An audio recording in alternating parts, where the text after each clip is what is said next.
चलो शुभ शुरुआत આપણે કરીએ જુદી જુદી જે આપણે ભૌતિક બાબતો જોઈ ત્યાંથી આપણે શુભ શરૂઆત કરીએ ભૌતિક પ્રક્રમો તો આપણે જુદા જુદા ભૌતિક પ્રક્રમો જોયા એ ભૌતિક પ્રક્રમની અંદર એની સાથે સંકળાયેલી વિશિષ્ટતા હોય એ વિશિષ્ટતાની આપણે વાત કરીએ યાની કાલે આપણે જે જોયેલું એનું શોર્ટમાં રિવિઝન થઈ જાય કે માનો કે H2O લિક્વિડ છે અને H2O ગેસ છે આના વચ્ચે સંતુલન સ્થિતિ સ્થાપિત થતી હોય તો આ સંતુલનની અંદર કઈ બાબત એની વિશિષ્ટતા તરીકે આપણને જોવા મળે તો આની અંદર જે વિશિષ્ટતા છે એના તરીકે જોવા મળશે એનું પાર્શિયલ પ્રેશર તો આ H2O નું જે દબાણ છે ને દબાણ એની વિશિષ્ટતા જોવા મળશે આપણે જોતા હતા ને કે તાપમાન અચળ રાખી અને અચળ તાપમાન રાખીને આપણે સંતુલન સ્થિતિ પ્રાપ્ત કરીએ તો એક સમય એવો મળશે કે જે સમયે એનું દબાણ અચળ થઈ જશે જે સમયે દબાણનું મૂલ્ય અચળ થાય એ સમયને આપણે શું કહેશું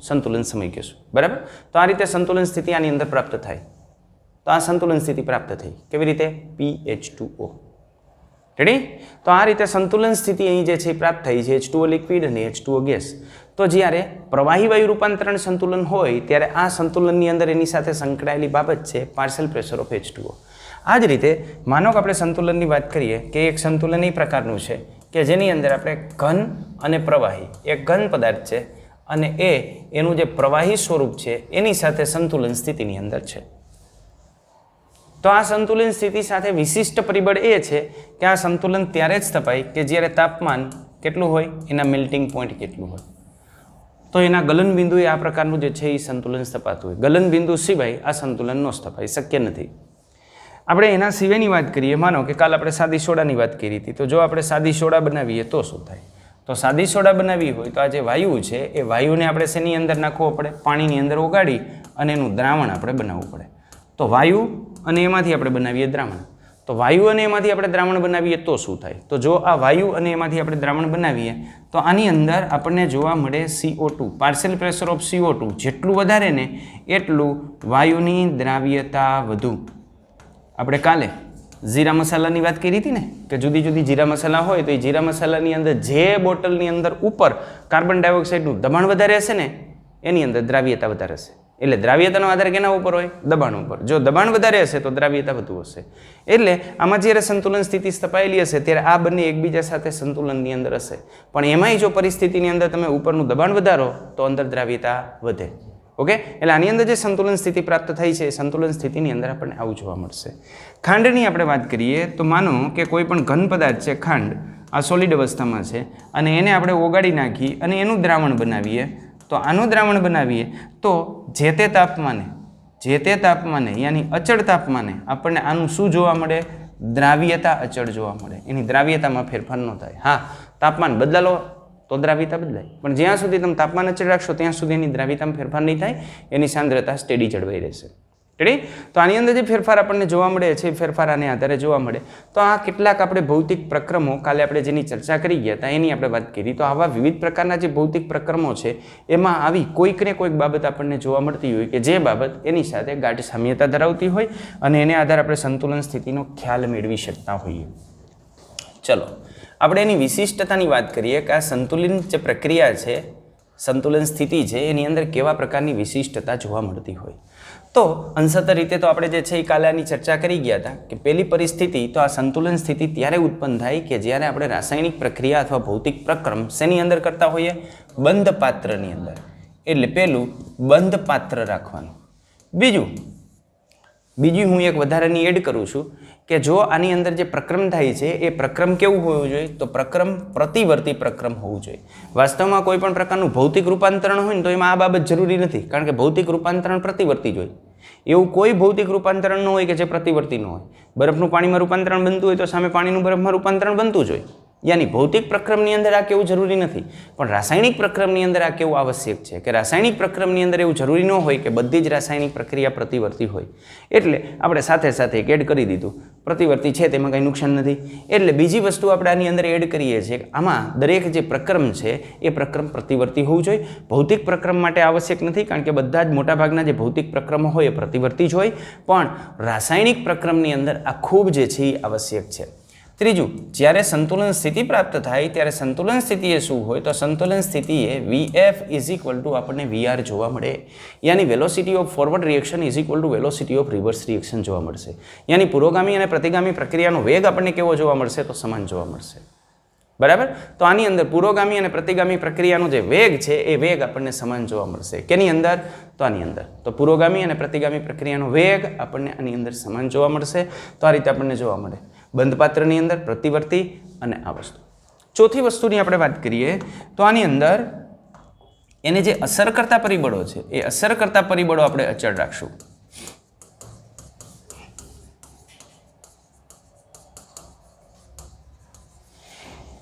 એને અસર કરતા જે પરિબળો છે એ પરિબળો આપણે અચળ રાખશું. જો આ પરિબળોમાં આપણે ફેરફાર કરીએ તો સંતુલન સ્થિતિમાં ફેરફાર થાય. પાણી અને એની વરાળ એના વચ્ચે સંતુલન સ્થિતિ સ્થપાયેલી હોય, એમાં જો આપણે તાપમાનમાં ફેરફાર કરીએ તો સંતુલન સ્થિતિ બદલાય. પણ જ્યાં સુધી એને અસર કરતા પરિબળો છે એ આપણે અચળ રાખશું તો એ સંતુલન સ્થિતિ છે એ સંતુલન સ્થિતિ જળવાઈ રહેશે. એટલે એને અસર કરતા જે પરિબળો છે એ પરિબળો આપણે જનરલી કેવા રાખવાના હોય? અચળ રાખવાના હોય. એ ઉપરાંત આપણે જોઈએ તો આ દરેક સંતુલન સાથે ઓછામાં ઓછું એક એવું પરિબળ સંકળાયેલું હોય, ઓછામાં ઓછું એક પરિબળ સંકળાયેલું હોય કે જે પરિબળ એની વિશિષ્ટતા દર્શાવતું હોય. ઓછામાં ઓછું એક કે જે એની વિશિષ્ટતા દર્શાવતું હોય. અને આ જે વિશિષ્ટતા દર્શાવતું જે પરિબળ છે એ પરિબળનો ઉપયોગ કરી અને આપણને ખબર પડે કે પ્રક્રમ કઈ દિશામાં આગળ વધશે. પુરોગામી દિશામાં પ્રક્રમ આગળ વધી અને સંતુલન સ્થિતિ પ્રાપ્ત કરશે કે પ્રક્રમ પ્રતિગામી દિશામાં આગળ વધી અને સંતુલન સ્થિતિ પ્રાપ્ત કરશે. યાની પ્રક્રમની અંદર સંતુલન સ્થિતિ કેવી રીતે પ્રાપ્ત થશે એનો ખ્યાલ આપણે એને આધારે મેળવી શકતા હોઈએ. દાખલા તરીકે માનો કે આ પ્રક્રમની હું વાત કરું તો આ પ્રક્રમ સ્થપાઈ રહે છે. ક્યારે સ્થપાય છે? તો એક ટી તાપમાને. ટી તાપમાને આ પ્રક્રમ જ્યારે સ્થપાય છે ત્યારે પાર્શિયલ પ્રેશર ઓફ H2O મને ખબર છે કે આ જ્યારે સંતુલન સ્થિતિ પ્રાપ્ત થઈ આપણને અચળ ટી તાપમાન આપણે અચળ રાખીએ છીએ ત્યારે અહીં પાર્શિયલ પ્રેશર ઓફ H2O આપણને જે મળે છે એની કિંમત માનો કે આપણને મળી 0.23 બાર. આટલું મળ્યું 0.23 બાર. બરાબર? તો ટી તાપમાને જ્યારે આપણે આની પ્રક્રિયા કરીએ છીએ તો ટી તાપમાને આનું પ્રેશર આપણને આટલું મળે છે અને એની અંદર સંતુલન સ્થિતિ સ્થપાયેલી છે. બરાબર? પણ હવે મેં તાપમાન તો ટી જ લીધું છે, પણ ટી તાપમાને હું આનું પ્રેશર માપું છું તો મને પ્રેશર કેટલું મળે છે? તો હું આનું પ્રેશર માપું કે આમાં પાર્શિયલ પ્રેશર ઓફ H2O કેટલું છે તો મને આ પાર્શિયલ પ્રેશર ઓફ H2O મળ્યું 0.20 બાર. કેટલું મળ્યું? 0.20 બાર. યાની જે હોવું જોઈએ એના કરતાં આ જેટલું મળવું જોઈએ એના કરતાં મને ઓછું મળ્યું. ઓછું મળ્યું પણ મને એ ખબર છે સંતુલને તો આટલું જ મળે છે. બરાબર? તો શું થશે? હજી દબાણ ઓછું છે એટલે દબાણમાં શું કરશે? વધારો કરશે. અને દબાણમાં વધારો કરવો હોય તેને શું ઉત્પન્ન કરવું પડે? વાયુરૂપ ઘટક ઉત્પન્ન કરવા પડે. અને જો એને વાયુરૂપ ઘટકો ઉત્પન્ન કરવા હોય શું કરવું પડે? પ્રક્રિયા કઈ ડાયરેક્શનમાં આગળ હાલવી પડે? પુરોગામી ડાયરેક્શનમાં. તો આ હું દબાણ માપું છું અને જો એ મૂલ્ય મને આટલું મળે છે તો એના ઉપરથી કહી શકીશ કે હજુ સંતુલન સ્થિતિ સ્ટેબ્લિશ નથી થઈ, એ થવાની તૈયારીમાં છે, પણ હજુ થોડું કે પુરોગામી ડાયરેક્શનની અંદર આગળ ચાલશે અને પછી સંતુલન સ્થિતિ પ્રાપ્ત થશે. રેડી? તો આ સંતુલન સ્થિતિ વિશે આપણે આવી રીતે આગાહી કરી શકીએ. અને આના કરતાં ઉલટું માનો કે આપણે એ પ્રક્રિયા કરીએ છીએ અને એ પ્રક્રિયા દરમિયાન હું અહીં પાર્શિયલ પ્રેશર ઓફ H2O માપું છું અને જો પાર્શિયલ પ્રેશર ઓફ H2O મને મળી જાય 0.25 બાર, યાની સંતુલન સ્થિતિએ જે હોવું જોઈએ એના કરતાં મને વધુ મળે તો મને ખબર પડે કે આ દબાણ તો વધુ મળી ગયું. દબાણ તો આના કરતાં સંતુલન સ્થિતિ ઓછું આવશે તો શું થાય? તો ઓછું લેવા માટે આપણે કઈ ડાયરેક્શનમાં ખસેડવી પડશે? દબાણ ઘટાડવું પડશે. અને દબાણ ઘટાડવા માટે આ વાયુ ઘટાડવો પડે અને લિક્વિડ વધારે ઉત્પન્ન કરવો પડે તો પ્રક્રિયા પ્રતિગામી ડાયરેક્શનની અંદર આગળ હાલશે. તો આ કેસની અંદર આપણે કહી શકીએ કે પ્રક્રિયા પાછી વળશે અને સંતુલન સ્થિતિ પ્રાપ્ત કરશે. તો આવું ઓછામાં ઓછું એક માપી શકાય ને એવું મૂલ્ય એની સાથે સંકળાયેલું હોય કે જે એ સંતુલનની ચાડી ખાતી હોય. અને એ જે સંતુલન સિવાયના કોઈ પણ મૂલ્યે આપણે એની કિંમત મેળવી લઈએ. બરાબર? સંતુલન સિવાયનું કોઈ પણ બિંદુ હોય ત્યાં આપણે એની કિંમત મેળવી લઈએ તો અહીંયા મળતી કિંમતને આધારે આપણે કહી શકીએ કે સંતુલન સ્થિતિ પુરોગામી ડાયરેક્શનમાં આગળ વધીને પ્રાપ્ત થશે કે પ્રતિગામી ડાયરેક્શનમાં આગળ વધી અને સંતુલન સ્થિતિ પ્રાપ્ત થશે. ક્લિયર? તો આવી કેટલીક લાક્ષણિકતાઓ આની સાથે સંકળાયેલી હોય. ચલો હવે આપણે વાત કરીએ ગતિશીલ સ્વભાવની. તો ગતિશીલ સ્વભાવ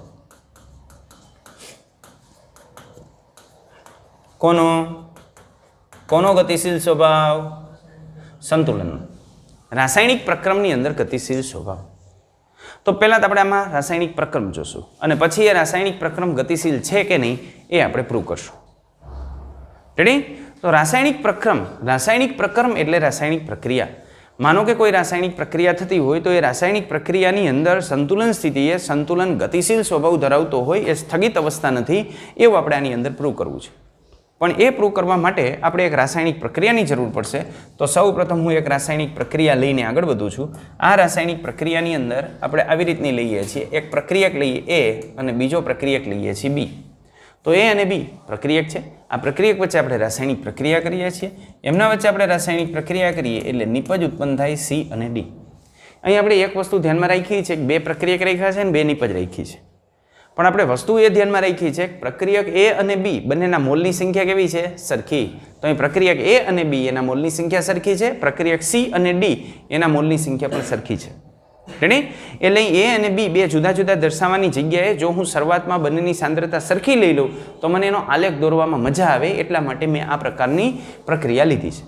તો જો આપણે રાસાયણિક પ્રક્રિયાની અંદર એ અને બી લેશું અને એને ભેગા કરશું તો એમાંથી નિપજ સી અને ડી મળશે, યાની પુરોગામી પ્રક્રિયા થશે.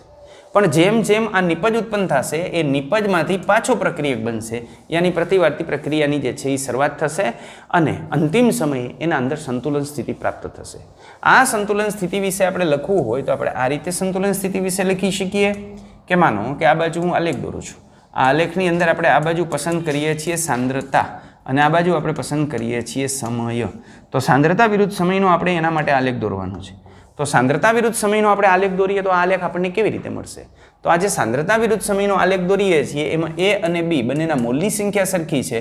તો હું એ અને બી આ બંનેની જે સાંદ્રતા છે એ સાંદ્રતા આટલી લીધું છે. આ એ અને બીની સાંદ્રતા છે. આ એ અને બીની સાંદ્રતામાં સમયની સાથે શું થશે? તો જેમ રાસાયણિક પ્રક્રિયા થાય એમાં પુરોગામી પ્રક્રિયા થાય એટલે આ એ અને બી છે એ બી વપરાશે અને વપરાય એટલે રાસાયણિક પ્રક્રિયામાં એની સાંદ્રતામાં શું થાય? ઘટાડો થાય. જો એની સાંદ્રતામાં ઘટાડો થાય તો સાંદ્રતા ઘટશે સમયની સાથે સાથે, તો એનો જે આલેખ છે એ આપણને આવો મળશે. પણ આ કેના માટે છે? એ અથવા તો બી માટે. અથવા બી આપણે શું કામ મૂકી શકીએ? કારણ કે બંનેના મોલની સંખ્યા સરખી છે અને શરૂઆતમાં આપણે બંનેની સાંદ્રતા કેવી લીધી છે? સરખી લીધી છે એટલા માટે. બરાબર? હવે આ પ્રક્રિયા થાય છે એ દરમિયાન ઉત્પન્ન શું થાય છે? સી અને ડી. અને આજે સી અને ડી ઉત્પન્ન થાય રાસાયણિક પ્રક્રિયા કરી, પ્રતિગામી પ્રક્રિયા કરી અને એમાંથી એ અને બી ઉત્પન્ન થાય છે. તો શરૂઆતમાં તો સી અને ડી ઉત્પન્ન ન થયા હોય તો એની સાંદ્રતા કેવી હોય? 0. જેમ જેમ પ્રક્રિયા આગળ વધતી જાય એમ સી અને ડી ઉત્પન્ન થતા જાય એટલે એની સાંદ્રતા વધતી જાય. એની સાંદ્રતા વધે તો એની રાસાયણિક પ્રક્રિયાનો વેગ વધતો જાય. એટલે સી અને ડીની સાંદ્રતા વધતી જાય અને અંતિમ સમયે આપણને આમ જોવા મળે. તો આ શેના માટે છે? સી ઓર ડી માટે. તમે અહીંથી જોઈ શકો કે એક પરિસ્થિતિ એવી ઉત્પન્ન થઈ કે જે પરિસ્થિતિએ અહીંથી એક પરિસ્થિતિ ઉત્પન્ન થઈ. હવે આની સાંદ્રતામાં ફેરફાર થતો નથી, આની સાંદ્રતામાં પણ ફેરફાર થતો નથી. તો આ સ્થિતિને આપણે કહીએ છીએ સંતુલન. તો એ સ્થિતિને આપણે સંતુલન તરીકે દર્શાવીએ છીએ. તો આ સંતુલન થયું. રેડી? તો આ રીતે આની અંદર આપણને સંતુલન સ્થિતિ જોવા મળે. તો આ થઈ ગઈ સંતુલન સ્થિતિ. ક્લિયર? પણ સંતુલન સ્થિતિ પ્રાપ્ત કેવી રીતે થઈ? તો એ અને બી બંને વપરાણા, સી અને ડી ઉત્પન્ન થયા. એક સમય એવો આવ્યો કે બંનેની સાંદ્રતા હવે અચળ રહેવાની ચાલુ થઈ ગઈ. તો જ્યારે બંનેની સાંદ્રતા અચળ રહે છે ત્યારે એની અંદર સંતુલન સ્થિતિ પ્રાપ્ત થઈ હોય. તો શું આ રાસાયણિક પ્રક્રિયા માત્ર એ અને બીથી આપણે લઈએ તો જ આની અંદર સંતુલન સ્થિતિ પ્રાપ્ત થાય? ના, એવું નથી. જો આ રાસાયણિક પ્રક્રિયા તમે આના કરતાં ઉલટું કરો કે માનો કે સી અને ડી લ્યો તો સી અને ડી વચ્ચેની રાસાયણિક પ્રક્રિયા થઈ અને નિપજ શું મળશે? એ અને બી મળશે. બરાબર? એટલે આમાં અહીંથી શરૂઆત કરીએ તો શરૂઆતમાં કોની સાંદ્રતા વધારે હોય? સી અને ડીની. અને એ અને બીની ઓછી હોય. યાની અહીંયા એ અને બી છે એની જગ્યાએ સી અને ડી આવી જાય. સી અને ડીની જગ્યાએ એ અને બી ગ્રાફ આવો જ મળે આપણને. રેડી? પછી એ અને બી ઉત્પન્ન થાય એટલે પ્રતિવર્તી પ્રક્રિયા થાય અને આ રીતે સંતુલન સ્થિતિ સ્થપાય. તો આના પરથી આપણે સંતુલનનો બીજો એક સ્વભાવ નક્કી કરી શકીએ કે જો રાસાયણિક પ્રક્રિયા પ્રતિવર્તી હોય ને તો ચોક્કસ તાપમાને આપણે જે પરિસ્થિતિની અંદર સંતુલન સ્થિતિ પ્રાપ્ત કરતા હોઈએ છીએ એ પરિસ્થિતિએ તમે પ્રક્રિયકથી શરૂઆત કરો તોય ભલે અને નિપજથી શરૂઆત કરો તોય ભલે, એની સંતુલન સ્થિતિ તો એઝ ઇટ ઇઝ જે મળતી હતી ને એ જ મળે. યાની રાસાયણિક પ્રક્રિયા પુરોગામી દિશામાં આગળ વધી અને સંતુલન સ્થિતિ પ્રાપ્ત કરે છે અથવા તો પ્રતિગામી દિશામાં આગળ વધી અને સંતુલન સ્થિતિ પ્રાપ્ત કરે છે. તો આ બંને ડાયરેક્શનમાં એ આગળ વધી અને સંતુલન સ્થિતિ પ્રાપ્ત કરી શકે. હવે આપણે તો આ સંતુલનનો ગતિશીલ સ્વભાવ જોઈએ છે, તો આ સંતુલનનો ગતિશીલ સ્વભાવ આમાં આપણને કેમ મળે? આ તો રાસાયણિક પ્રક્રિયા નથી. તો ચાલો એના માટે આપણે રાસાયણિક પ્રક્રિયાની વાત કરીએ. તો એના માટે આપણે ખૂબ જ જાણીતી, જૂની અને જાણીતી રાસાયણિક પ્રક્રિયા લઈએ કે જેમાં નાઇટ્રોજન ગેસ અને હાઇડ્રોજન ગેસ એમના વચ્ચે આપણે રાસાયણિક પ્રક્રિયા કરી અને એમોનિયા બનાવીએ છીએ. આ એમોનિયાની બનાવટની હેબર વિધિ છે. પ્રક્રિયાને આપણે બેલેન્સ કરીએ તો પ્રક્રિયાને આપણે જો બેલેન્સ કરવા જઈએ તો આપણને આ રીતે જોવા મળે કે નાઇટ્રોજન 2 છે એટલે 2 લેવા પડે, હાઇડ્રોજન 6 થયા એટલે 3 લેવા પડે. તો એક એવી રાસાયણિક પ્રક્રિયા છે કે જેમાં દરેકના તત્વયોગ મિતિ ગુણાંક સમાન નથી. તત્વયોગ મિતિ ગુણાંક કેવા છે? જુદા જુદા છે. તો જ્યારે આવા તત્વયોગ મિતિ ગુણાંક જુદા જુદા હોય, આવી રાસાયણિક પ્રક્રિયાની અંદર જે સંતુલન સ્થિતિ પ્રાપ્ત થતી હોય એ આપણે કેવી રીતે વ્યાખ્યાયિત કરી શકીએ તો એની આપણે ચર્ચા કરીએ. ચલો, તો હું આલેખ ડ્રો કરું છું. અહીં જે આપણે આલેખ ડ્રો કરશું એમાં આ બાજુ શું રાખશું? સાંદ્રતા. તો એ બાજુ સાંદ્રતા રાખીએ છીએ અને અહીં આપણે ઉપયોગ કરીએ છીએ સમયનો. તો સાંદ્રતા વિરુદ્ધ સમયનો આપણે આલેખ દોરીએ છીએ. C વર્સિસ T નો આપણે આલેખ દોરીએ છીએ. તો આ જે C વર્સિસ T નો આલેખ છે એની અંદર આપણને શું જોવા મળે? તો જો C વર્સિસ T ના આલેખની અંદર આપણને આમ જોવા મળશે. અહીં આપણે એક વસ્તુ ક્લિયર કરી નાખશું કે નાઇટ્રોજન 1 મોલ વપરાય તો હાઇડ્રોજન કેટલો વપરાય? 3 મોલ વપરાય. એટલે નાઇટ્રોજનની ખપત કરતાં હાઇડ્રોજનની ખપત કેવી છે? 3 ગણી વધારે હશે. તો એના માટે હું શું કરું છું ભાઈ? હાઇડ્રોજનની સાંદ્રતા વધારે લઉં છું. તો આ હું લઉં H2 ની સાંદ્રતા. રેડી? નાઇટ્રોજનની સાંદ્રતા હું એની સાપેક્ષમાં ઓછી લઈશ. તો હાઇડ્રોજનની સાંદ્રતા આ 1 મોલ વપરાય ત્યાં 3 મોલ વપરાતો હોય તો હાઇડ્રોજનની સાંદ્રતામાં થતો ફેરફાર આપણે આ રીતે દર્શાવી શકીએ. તો આ શું થયું? હાઇડ્રોજનની સાંદ્રતામાં થતો ફેરફાર. કારણ કે હાઇડ્રોજન પ્રક્રિયક છે એટલે સાંદ્રતા ઘટે. તો સામે નાઇટ્રોજન પણ પ્રક્રિયક છે મારા ભાઈ. તો નાઇટ્રોજનની સાંદ્રતા આપણે આવી રીતે દર્શાવી શકીએ. આ જે નાઇટ્રોજન છે એ નાઇટ્રોજન, તો નાઇટ્રોજન આ 3 મોલ વપરાય ત્યારે 1 જ મોલ વપરાય છે એટલે એમાં જે ફેરફાર થતો હોય એના કરતાં આમાં થતો ફેરફાર ઓછો હોય તો હું નાઇટ્રોજનની સાંદ્રતા શરૂઆતમાં ઓછી લઉં છું. શા માટે ઓછી લઉં છું? કારણ મને ખબર છે કે નાઇટ્રોજન ઓછો હશે તો પણ રાસાયણિક પ્રક્રિયા કરશે. કારણ કે તમે જાણો છો કે આ પ્રક્રિયામાં નાઇટ્રોજન 1 મોલ લઈએ તો હાઇડ્રોજન કેટલો લેવો પડે? 3 મોલ લેવો પડે. બરાબર? તો નાઇટ્રોજનની સાંદ્રતા મેં ઓછી રાખી છે. તો સામે એની સાંદ્રતામાં થતો ફેરફાર પણ આપણને કેવો મળશે? ઓછો મળશે. આ રીતનું આપણને નાઇટ્રોજન માટે મળશે. તો નાઇટ્રોજન માટે આપણને આમ મળ્યું. પણ હવે આપણે વાત કરીએ એમોનિયા માટે. તો એમોનિયાની અંદર શું થાય? તો આ જ્યારે 1 મોલ વપરાય ત્યારે એમોનિયા કેટલો ઉત્પન્ન થાય? 2 મોલ. એટલે આના કરતાં આમાં જે ફેરફાર થાય ને બમણો થાય. તો આમાં જે ઘટાડો થયો એના કરતાં એમોનિયાની સાંદ્રતામાં આપણે બમણો ફેરફાર કરવો પડશે. તો શરૂઆતમાં તો એમોનિયા ન હોય. બરાબર? એટલે શરૂઆતમાં એમોનિયાની સાંદ્રતા 0. પણ જેમ આપણે પ્રક્રિયા આગળ વધારીએ એમ શું થાય? તો પ્રક્રિયા આગળ વધારીએ એમ એમોનિયાની સાંદ્રતા વધે. તો આ શેના માટે છે? એમોનિયા માટે છે. આ બધા કર્વની અંદર જે ફેરફાર થયો એ શા માટે વધારે ઓછો ફેરફાર થયો ખબર પડી? કે આની અંદર જો સ્લોપ ઓછો, આની અંદર એના કરતાં વધારે ફેરફાર થયો, આમાં સૌથી વધારે ફેરફાર થયો. કારણ ખબર પડી આનું કારણ શું છે? કારણ એના તત્વયોગ મિતિ ગુણાંક. તો હવે આની અંદર ભાઈ આ પરિસ્થિતિએ સંતુલન સ્થિતિ આપણને પ્રાપ્ત થઈ ગઈ. તો માનો કે અહીંથી આ સંતુલન પ્રાપ્ત થઈ ગયું. તો આ સંતુલન સ્થિતિ એવી. હવે આપણે આ સંતુલનનો ગતિશીલ સ્વભાવ નક્કી કરવો છે. જો અચળ પરિસ્થિતિ આપણે જ્યારે બંધ પાત્રની અંદર આ પ્રક્રિયા કરતા હોય ને તો આ પ્રક્રિયાની અંદર હવે નાઇટ્રોજન, હાઇડ્રોજન અને એમોનિયા આ બધાનું પ્રમાણ અચળ જળવાઈ રહેશે. નહીં નાઇટ્રોજનની સાંદ્રતામાં ફેરફાર થાય, નહીં હાઇડ્રોજનની સાંદ્રતામાં ફેરફાર થાય, નહીં એમોનિયાની સાંદ્રતામાં ફેરફાર થાય. કોઈની સાંદ્રતામાં ફેરફાર નહીં થાય. રેડી? તો શું વાસ્તવમાં આ પ્રક્રિયા સ્થગિત છે? ના, આ પ્રક્રિયા સ્થગિત નથી. આ પ્રક્રિયામાં પુરોગામી અને પ્રતિગામી બંને પ્રક્રિયા સમાન વેગથી ચાલતી હોય અને બંને પ્રક્રિયાના વેગ સમાન હોય એટલા માટે આપણને શું જોવા મળે? તો આ બંને પ્રક્રિયાના વેગ સમાન હોય એટલા માટે આપણને જોવા મળે કે સમાન વેગથી પ્રક્રિયા આગળ વધે છે એટલા માટે આની અંદર સ્થિર સ્થિતિ આપણને જોવા મળે છે. પણ વાસ્તવમાં સ્થિર સ્થિતિ નથી, આ તો ગતિશીલ સ્થિતિ છે. તો રાસાયણિક રીતે સાબિત કરી દો. કેવી રીતે થઈ શકે? તો ચાલો, આ રાસાયણિક પ્રક્રિયા છે એટલે આપણે આમાં હેલ્પ કરી શકીએ. હવે હું આની અંદર કેટલોક ડ્યુટેરિયમ ઉમેરું છું. શું ઉમેરું? આ જે પ્રક્રિયા મિશ્રણ છે એ પ્રક્રિયા મિશ્રણની અંદર કેટલોક ડ્યુટેરિયમ ઉમેરું. ડ્યુટેરિયમ યાની ભારે હાઇડ્રોજન. તો આ ભારે હાઇડ્રોજન આપણે આની અંદર ઉમેરીએ તો શું થાય? તો આપણી પાસે 2 કેસ આવે. કેસ નંબર 1, એની અંદર કેટલા ઘટકો છે? તો એની અંદર આટલા ઘટકો આપણને મળશે. તો એક આપણને એની અંદર મળશે N2, એક આપણને એની અંદર મળશે H2, એક આપણને એની અંદર મળશે D2 અને એક આપણને એની અંદર મળશે એમોનિયા. હવે થોડોક સમય તમે જવા દો. સૌ પહેલાં શું કરવાનું? ડ્યુટેરિયમ ઉમેરવાનું. આ સંતુલન મિશ્રણમાં અલ્પ પ્રમાણમાં ડ્યુટેરિયમ ઉમેરી દો, ભારે હાઇડ્રોજન ઉમેરી દો. એ ભારે હાઇડ્રોજન ઉમેરી અને પછી સંતુલન સ્થિતિ પ્રાપ્ત કરો. સંતુલન સ્થિતિ પ્રાપ્ત તો હતી જ, પણ થોડોક સમય હજુ એને આપો. એ સમય આપી અને પછી તમે એની અંદર ટેસ્ટિંગ કરો કે એની અંદર કયા કયા ઘટકો છે.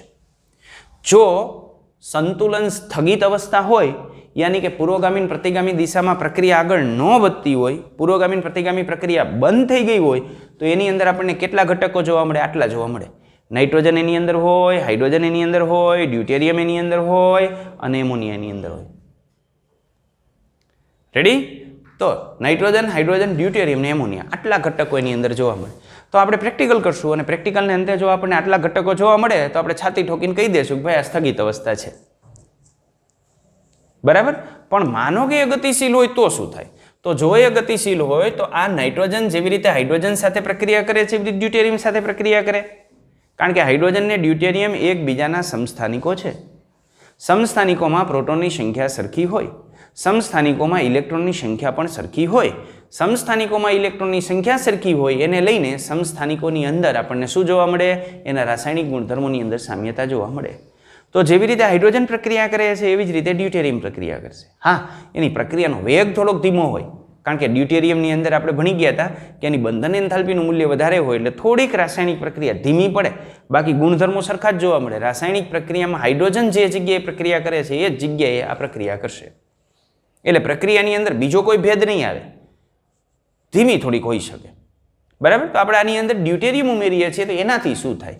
તો જો ડ્યુટેરિયમ રાસાયણિક પ્રક્રિયા કરે તો આની અંદર આવું બને. Second case. તો સેકન્ડ કેસની અંદર આવી સંભાવના છે કે અહીં આપણને શું જોવા મળશે? તો આવું થઈ શકે. એની અંદર N2 જોવા મળે, એની અંદર H2 જોવા મળે, એની અંદર D2 જોવા મળે.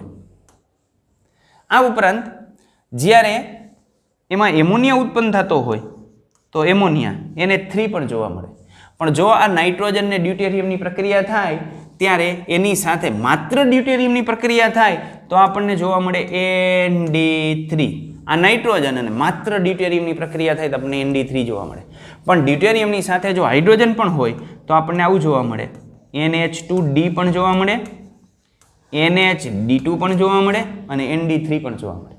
પછી આનું વિઘટન થાય, માનો કે આમાંથી કોઈ પણનું વિઘટન થાય, એમોનિયાનું વિઘટન થાય શું મળે? નાઇટ્રોજન ને હાઇડ્રોજન. આનું વિઘટન થાય શું મળે? નાઇટ્રોજન ને ડ્યુટેરિયમ.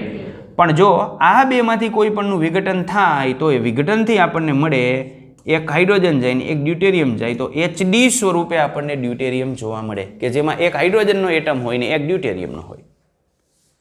બરાબર? તો હવે આપણે આની પ્રાયોગિક પ્રક્રિયા કરી અને તપાસને આધારે જો સંતુલન મિશ્રણની અંદર આટલો લબાચો જોવા મળે તો આપણે કહેશું કે ભાઈ સંતુલન ગતિશીલ અવસ્થા છે, એ સ્થગિત નથી. આપણને ભલે એવું લાગતું હોય કે સાંદ્રતામાં ફેરફાર નથી થતો, પણ એની રાસાયણિક પ્રક્રિયામાં આટલા બધા બદલાવ થયા.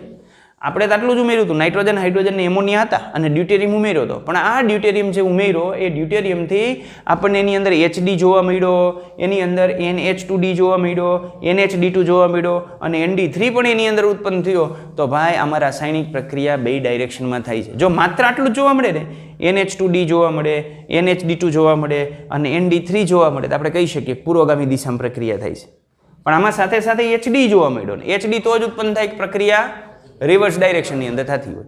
તો આ જે બધા જ ઘટકો આની અંદર જોવા મળે તો આપણે કહી શકીએ કે ભાઈ આ ગતિશીલ સ્વભાવ ધરાવે છે. તો હવે આ કેમ નક્કી કરવું આ છે કે નહીં?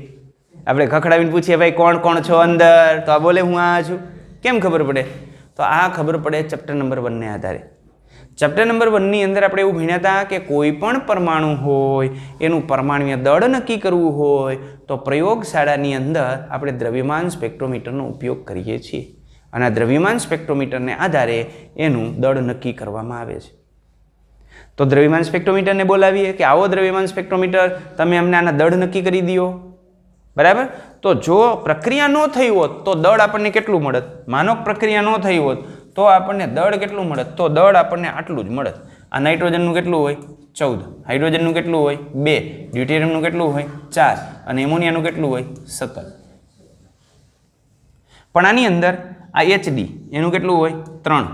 D2 કેટલું હોય? એનું 4. D2 તો છે જ, H2 છે એવું નથી લખતો. આનું 17 હોય પણ આનું હવે કેટલું થઈ જાય? 18. આનું કેટલું થઈ જાય? 19. અને આનું કેટલું થઈ જાય? 20. તો જો દ્રવ્યમાન સ્પેક્ટ્રોમીટરનો આપણે ઉપયોગ કરીએ અને દ્રવ્યમાન સ્પેક્ટ્રોમીટરની અંદર આ 4 દળ ધરાવતા જ ઘટકો મળે ને તો આપણે કહી દઈશું કે ભાઈ આ સ્થગિત અવસ્થા છે, તમારે લબાચો બંધ કરી દો. બરાબર. પણ જો દ્રવ્યમાન સ્પેક્ટ્રોમીટરનો આપણે ઉપયોગ કરીએ અને એ ઉપયોગને અંતે આપણને આટલું જોવા મળે કે આની અંદર 3 દળવાળો જોવા મળે છે, 18 વાળો જોવા મળે, 19 વાળો જોવા મળે અને 20 વાળો જોવા મળે તો આપણે કહેવું પડે કે ભાઈ આ પ્રક્રિયા બંને ડાયરેક્શનની અંદર આગળ વધતી હશે, સંતુલન પ્રાપ્ત થઈ ગયા છતાં પણ આની અંદર આ પ્રકારની ક્રિયા થતી હશે. કારણ કે જો આ પ્રકારની ક્રિયા થાય તો જ આપણને શું જોવા મળે? આટલા ઉત્પન્ન થતા હોય. તો આને આધારે આપણે કહી શકશું કે અહીંયા જે પ્રક્રિયા છે એ પ્રક્રિયા કેવી હશે? ગતિશીલ સ્વભાવ ધરાવતી હશે.